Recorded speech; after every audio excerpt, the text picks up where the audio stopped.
Good evening, folks. This is Deb. No kidding. Yeah. So anyway,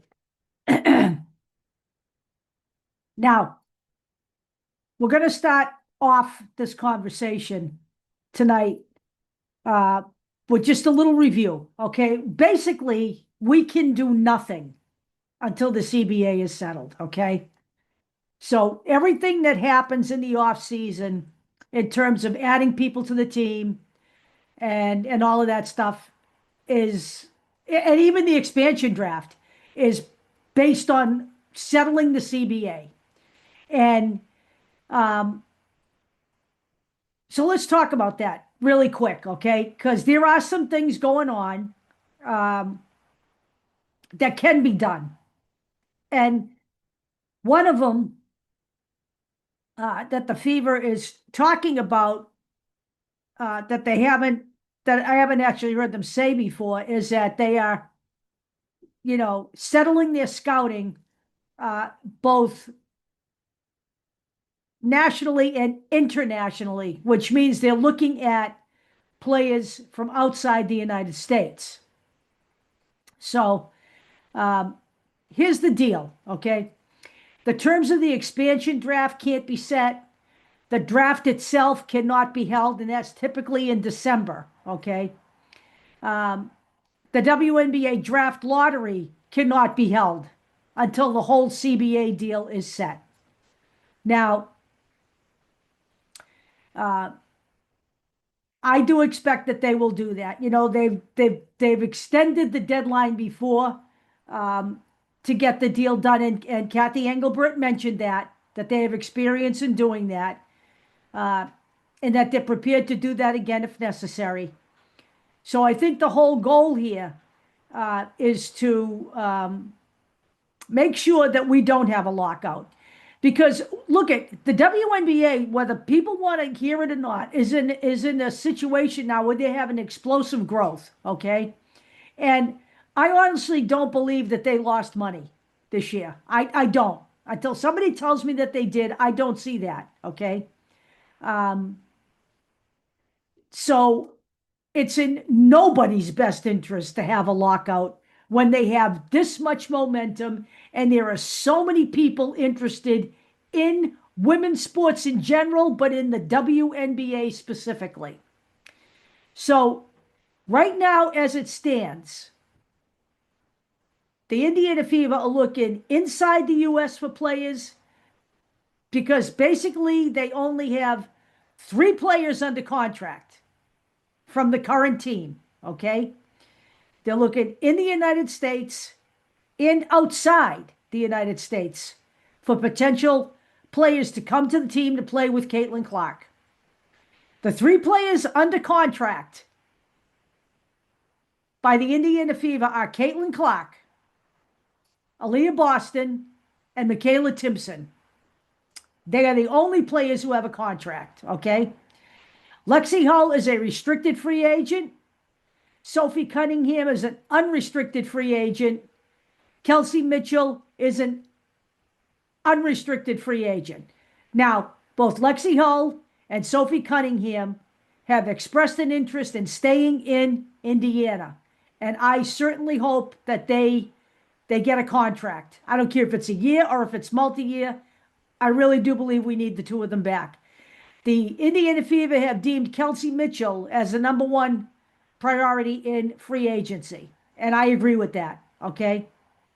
But Amber Cox has openly stated that they are planning on scouting both domestically and internationally.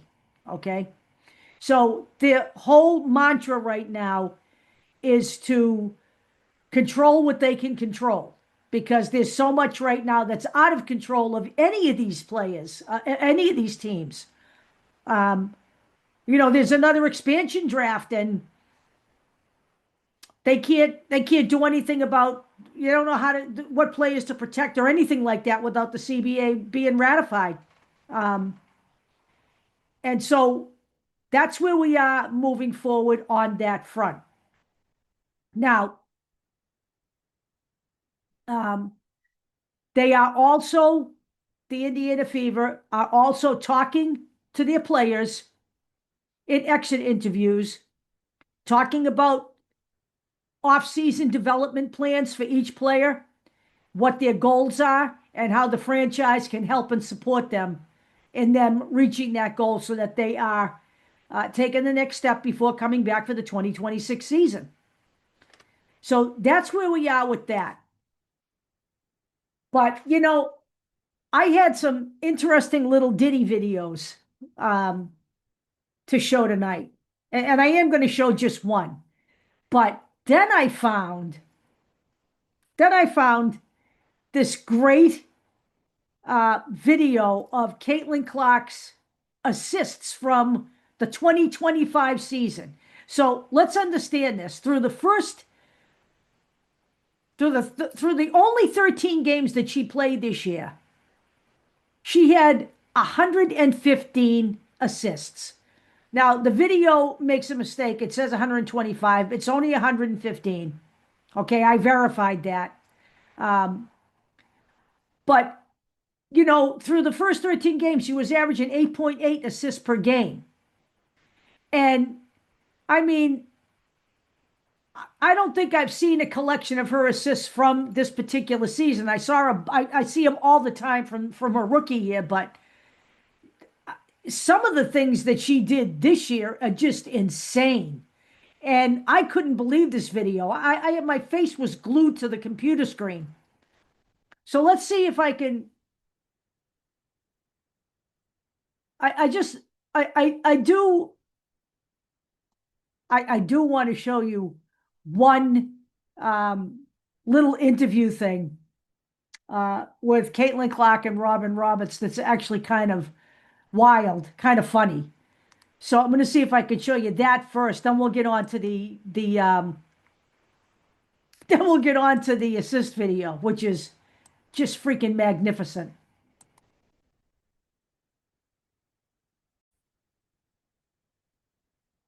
But you've been everywhere this week, Nashville, but you're in Nashville right now. But before that, you in Iowa to bring us an exclusive with that sharpshooter, which you look very good yourself with that jump shot, Caitlin Clark.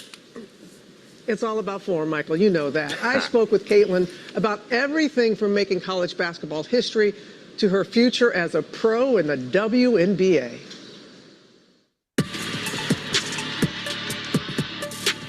She's the dominating force, reshaping the landscape of college basketball. It's been so much fun, but we're not done yet.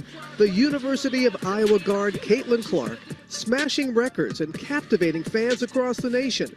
And now she's ready to take her game to the next level. As Caitlin Clark knocks down a three. Why did you decide that this was the time to end your college career? Well, I think there's pros and cons to both sides, and that's what made the decision so difficult. It was almost a win-win, but at the same time a lose-lose because I was giving up something, and I'm just kind of ready for the next chapter and a new challenge in my life. But I think the reason I decided to announce it when I did was just to have that closure, especially going into senior night. Fans lining up for hours ahead of senior night. Caitlin Clark! The last regular season game for number 22, and the moment Clark would make history. For the record, she ties it with that one.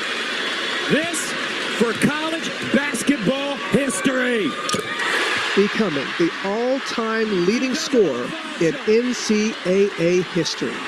Caitlin Clark becomes the all-time leading scorer. You know, we're playing the number 2 team in the country on senior night on our home court. You can't really script it any better. I honestly didn't realize it until everybody started going wild. And it's just cool to have so many people in the stands that, one, appreciate women's basketball, but they understand the history of it. The 22-year-old has called Iowa home her entire life, and now she's on the cusp of achieving one of her biggest goals. You're moving on up. How do you feel about the next chapter? I think it's something I'm ready for, and that's why I decided to make this move. But also, this is the place all I've known all my life, and that was the main reason of coming to the University of Iowa. Is I wanted to play for my home state. I wanted to do something that really had never been done before. When you think about the WNBA draft, and I'm just going to go out on a limb here and say you're going to be the number 1 pick. You know, I don't know. I got a crystal ball. You're going to be the number 1 pick. We know that Indiana, the Indiana Fever, have the top selection. They're already talking about their ticket sales. They're already talking about the demand. What is it, do you think, about your game that has people just can't wait to see you in the professional level? I think it's just the style of basketball that I play, but also I think people like love the fire and the emotion that I have and like the smile I always have on my face. To be honest, I don't get nervous for games because like I just know like this is fun for me. People love the long shots, people love the good passing, people love the fire. That fire blazing during last year's March Madness tournament. And there was a lot of talk about women athletes and being competitive and fierce and all that. I'm like, where you guys been? You've always been that way. Yeah, I think it still does surprise me that people like get a little distraught about like women being competitive and getting into little arguments on the court or having a little trash talk. And that's how it should be. I think more than anything, it's like surprising. Like you guys didn't know like this is how women's sports are played. Like, come on. As a young girl, you could find Caitlin gracing the court, the field, and the track. You were a multi-sport athlete. What was it about basketball? Well, honestly, growing up, like I loved soccer too, and I played every sport basically. Like I ran track, I did softball, soccer, but I think basketball, like I just loved the competitive side of it, and I grew up playing with the boys, and my dad was my first ever basketball coach. Before every game, I look at my dad and I give him a nod, he gives me a nod. And then I go out there and get ready for the tip, and I think it just speaks to the bond I've had, especially with my dad over the course of my basketball upbringing. As a high schooler, Clark clinching a spot on Team USA's youth squad, winning 3 gold medals on the global stage. And this is Caitlin Clark. But recounts a humbling setback that turned into a major comeback. But I remember when you were a rising junior, they didn't put you on the team. Yeah. And that seemed to fire you up, just like it did Jordan when he didn't make the varsity team. I went to try out the next year. And honestly, I hurt my pinky during training camp, but like I kept playing, like I was fine. But also I just played really bad. I didn't deserve to be on the team. So I think honestly, like that's one of the lowest points of my basketball career is like you're on the team the previous year, you win a gold medal, and then you go back to try out with all your teammates from the prior year. But I think it really allowed me to like find another fire. And I think it just pushed me to work even harder and get better and, want to prove people wrong. We had to step on the court where the magic happens. Okay, there's just something about the smell of a gym. And see that iconic record-breaking spot now forever etched onto the floorboards. Okay, where is it? Where is it on the court? All the way over here. That? Right over here, yeah, that's the spot. That's where you shot from there? Yeah. I want to show folks, okay. This is the three-point line. This is where she shot it from. You see that? You see the difference? And that's half court. Oh yeah, she's closer to half court. Not only do you have a place in the record books, you have a place on that court. That's got to mean something special. Yeah, it's just kind of crazy. When I first went out there and looked at it, I'm like, this has to be in the wrong spot. Like it seems way further back from where I actually shot it from. How will she go for history? This is what I dreamed of. Like I dreamed of playing in front of these types of crowds and these type of environments. During every national anthem or every pregame, like I just try to take a deep breath and look around and, soak in the environment because it seriously never gets old. It certainly does. And I had a great time in Iowa. The coaching staff, Lisa, the AD, Beth, they're all wonderful. Next up for Caitlin, March Madness, the Big Ten tournament followed by the big dance in a couple of weeks. Then on April 15th, the Indiana. So that was pretty cool. But, again, I keep saying this. She's had points in her career where she's had disappointments and she's bounced back from that. So I have no doubt that she will come back next year on fire. No question about it. So let's see if I can show you this highlight reel because some of these, honestly, some of these assists from this year, I know I was at one of the games, but in July, but I've watched these games. I recorded these games on my on Fubo, but I haven't actually had a chance to go back and watch some of these. So Boston gives it back. Clark to Boston. Her jumper is good. The chemistry between Caitlin and Boston was unmatched. It even felt like it gave Caitlin some wing. Last break, she was asking a little too much from her vets. The fling ahead. Howard. Still, it didn't take long before she gave the crowd exactly what they came to see. Here's Clark spinning. Bouncing, what a find! And Howard lays it in on a delectable dime from Caitlin Clark. Caitlin was really putting her full playmaking arsenal on display. Short on a three. Clark, her 6th rebound. Here's Clark in transition. Nice find. Another missed layup, but luckily, Aaliyah Boston was locked in. Especially adjusted to a new team. Here's Boston. Fakes the jumper, rumbles inside, and drops it in. 6 to shoot. Here's Boston, will fire a 3, and hit. Clark gives it up, gets it back. Clark looking to take Williams, finds Boston inside. Here is Clark pushing pace, racing up the floor. What a dime! As Mitchell triple-double, 2 assists, 1 rebound away. Clark leading Mitchell for the lay, and the building is up for grabs. Clark gets it back from Boston. Now bounces to her. Boston drops it in. That was her 10th assist, putting her just 1 rebound away from a triple-double in her Year 2 opener. A truly historic moment in the making. The 3rd of her career. Clicking. Has it denied. Boston sends it back. Clark with numbers. Bounce pass Howard.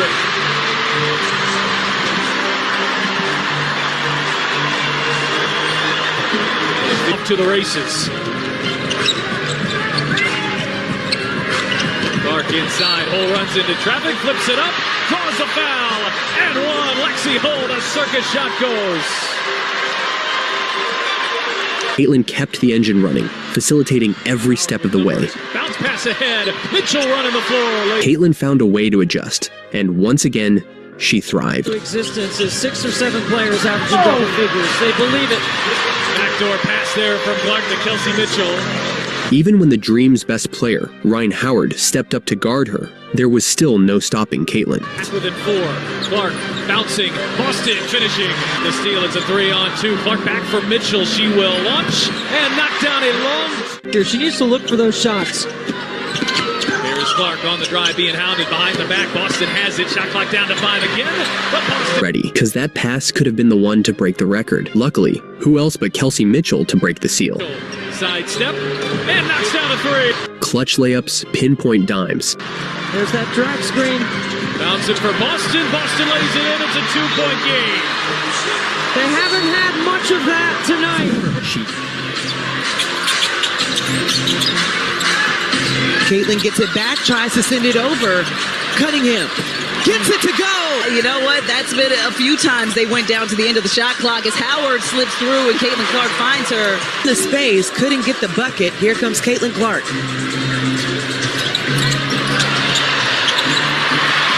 It's how Caitlin Clark that they did not win against the Fever 1 game last season, and the last game of the season was an overtime one where she dropped 36 points. Another outside shot. Caitlin Clark has not hit a 3 in this game.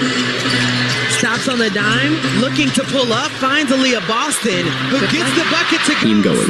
Beebish starting off on Caitlin Clark. New York was pretty coy about how they would defend her. Boston, the roll, the catch, and puts it in for 2. And it wouldn't be long before she fired off another one of those full-court bullets. Sabrina, short on the jumper.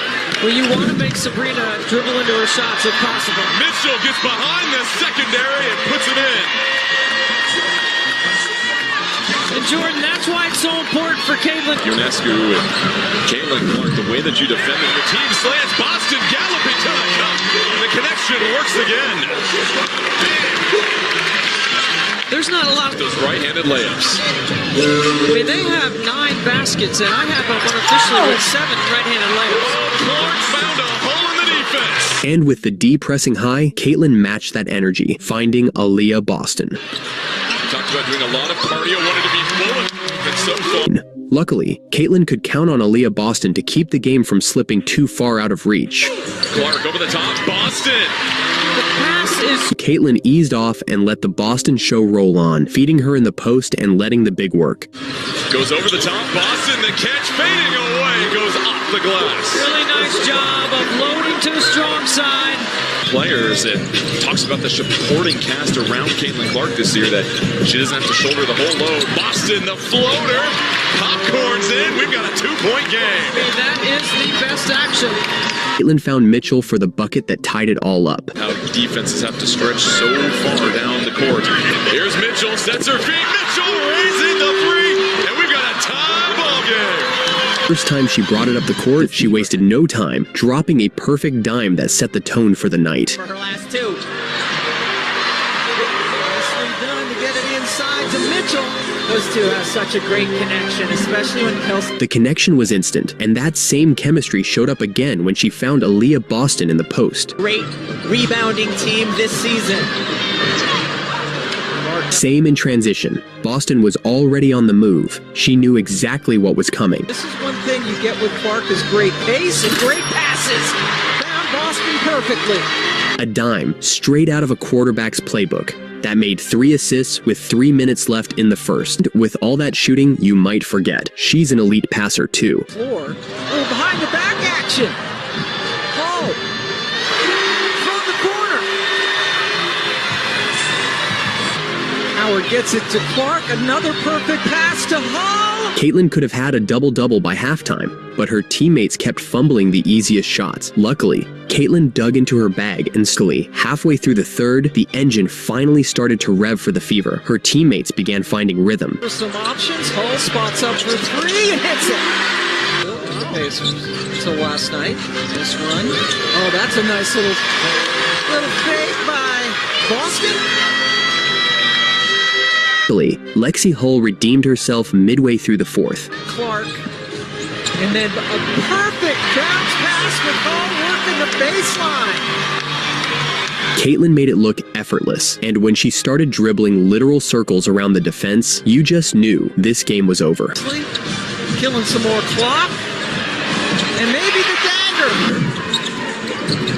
Rivers is an impressive looking rookie out of NC State. An instant inbound assist. And keep in mind the Fever had 17 as a team. Transition, she wasn't selfish. Oh, Clark just took it away. It's a 2-on-1. Clark, bounce pass, pretty fine. Crossed up Sheldon and dropped a perfect dime like she never took a break. Clark behind the back feet inside. 2 more for home. But luckily, around the 7th minute, the tide started to turn. Clark. And she pulls it out. The dish inside to Howard is good. Finally getting going, building a little run, and even if Caitlin didn't always get credit with the assist, she was clearly the one getting the offense in rhythm. It's a 9-0 Fever run. Make it 11. Love that. Tiffany Hayes starting everything off, and then Carla Lake stop and pop. Down. Caitlin Clark passing. It's Boston at the buzzer. And she puts it in. It counts. You know, honestly,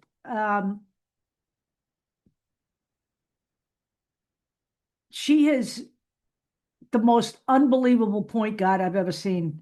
Honestly, she's just relentless. I think that's the best way to describe her. But I look forward to next season because I am in major withdrawal watching her play. Not watching her play this year, but like I said, we have the USA basketball to look forward to. I do believe that she will be playing in the qualifying tournament. We know she won't be playing in the FIBA because it'll be interfering with the WNBA. But as I said before, the USA team is already set in the FIBA tournament, but they are going to participate nevertheless in the qualifying round. So, and the other night I gave you the list of countries that the USA will be competing against, and I believe we will see Caitlin Clark in those games. So I hope you enjoyed tonight's highlight reel. I know I'm going to watch it again. Probably not tonight, but I'm probably going to go to bed pretty soon. But I am going to watch it again probably tomorrow night because it's crazy. I honestly, I haven't watched enough. Well, she's only played 13 games this year. So this is great to have this kind of video. I haven't seen a collected video of her assist performances from her second season. So just look at all the stuff we missed, just not having her on the court. And the way this team, could have played once they had the time to gel together. So that's where we are, gang. I hope you have a great night. I do have some other really funny videos of Caitlin Clark that I was going to show tonight. one of them talking about how she used to get thrown out of physical ed class for being too competitive and they have to call her parents to the school and stuff. I'll show you that one tomorrow night, but I was going to show that one tonight with the Robin Roberts, but then when I found the highlight reel, I had to show that. So you guys have a great night tonight, and I will also be looking for more CBA detail out there. I do have an article from Indy Star talking about what the Fever are up to while they wait for the CBA to be ratified, signed, completed. And I will put that in here along with the highlight reel. So you guys have a great night, and I'll see you tomorrow again.